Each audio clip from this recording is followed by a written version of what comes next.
Hey gang, it's Platt here. Today I'm going to show you how to make Acerglyn, also known as maple mead. So let's go.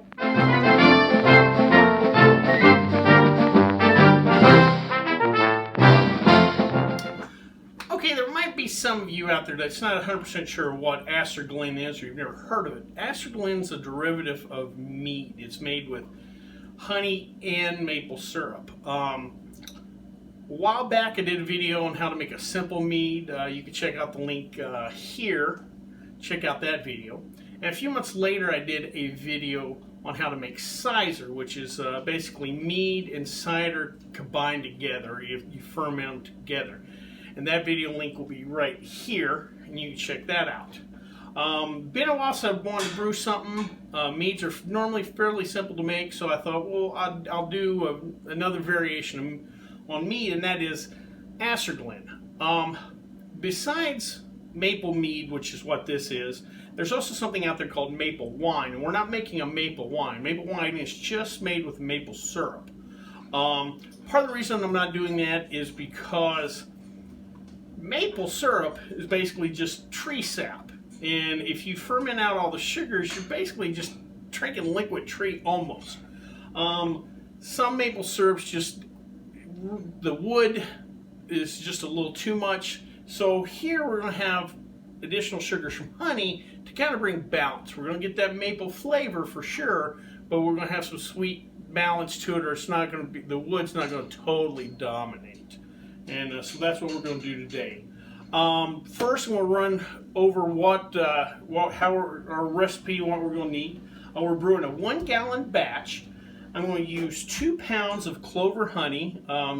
Here again, if you have access to other wild honeys, what have you, feel free to use those. And then we'll use 12.5 ounces of maple syrup. Be sure to make sure it's maple syrup when you go to the store. You go to your generic grocery store, and there's a lot of things that say syrup that look like maple syrup, but they're just pancake syrup or breakfast syrups. They've got a lot of preservatives in there. You want the real deal. You want real maple syrup. Also, I'm going to use a yeast nutrient. This is a Fermax yeast nutrient. This is heavy lifting for the yeast, and sometimes it needs a little extra pick-me-up.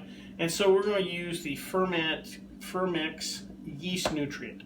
I'm also going to use a white wine yeast in this. I believe in my mead video I just used a bread yeast, and that's something you can use. But if you want a good product, or the higher quality product, use a good wine yeast with this recipe. Right now, I've got everything, we're sanitizing right now, getting everything clean, ready to go. If you're new to home brewing, you don't know much about home brewing sanitation, you can check out my video on home brewing sanitation, and I'll leave that right up here to get you ready. So let me finish getting everything sanitized.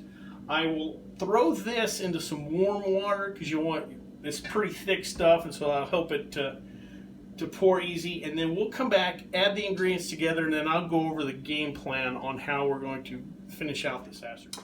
Okay, so I got the honey dripping in right now, and what I did was I filled my gallon fermenter about halfway with water, and then I'm adding in the honey. I'm doing this to, if I just thrown in the honey and the syrup and then the water on top, all that would settle. I wanted to kind of blend in.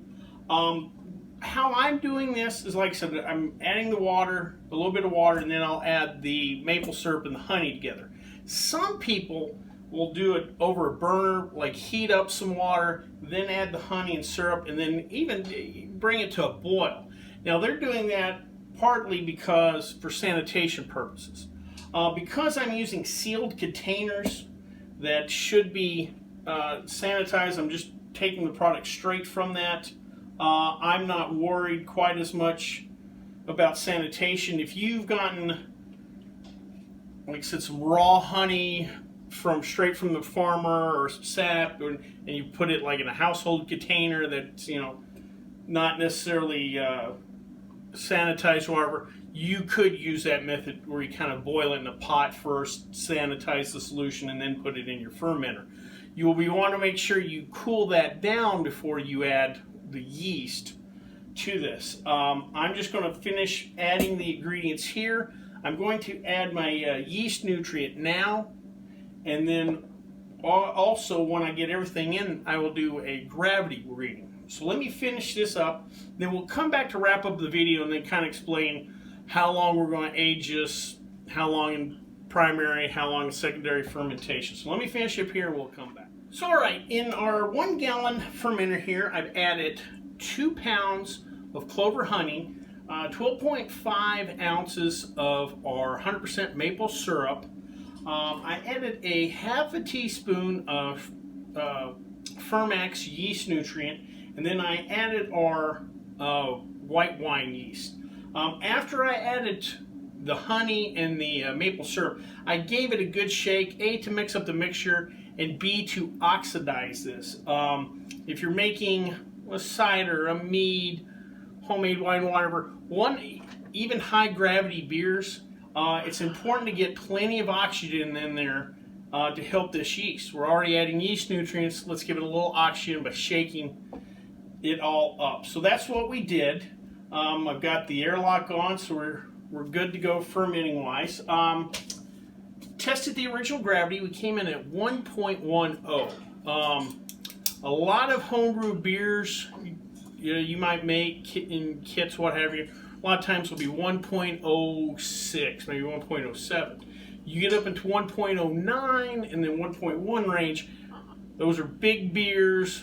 Now we're getting into meads, things with high alcohol potential. This will probably easily be over 10% alcohol by volume once it's done.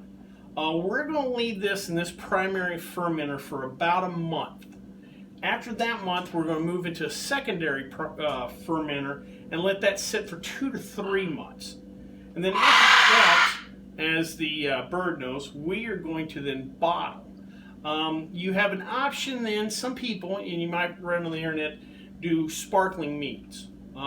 There you would you could add a little additional sugar and then bottle and get a sparkling mead. I'm not. I like still meads, and I also don't like bottle bombs.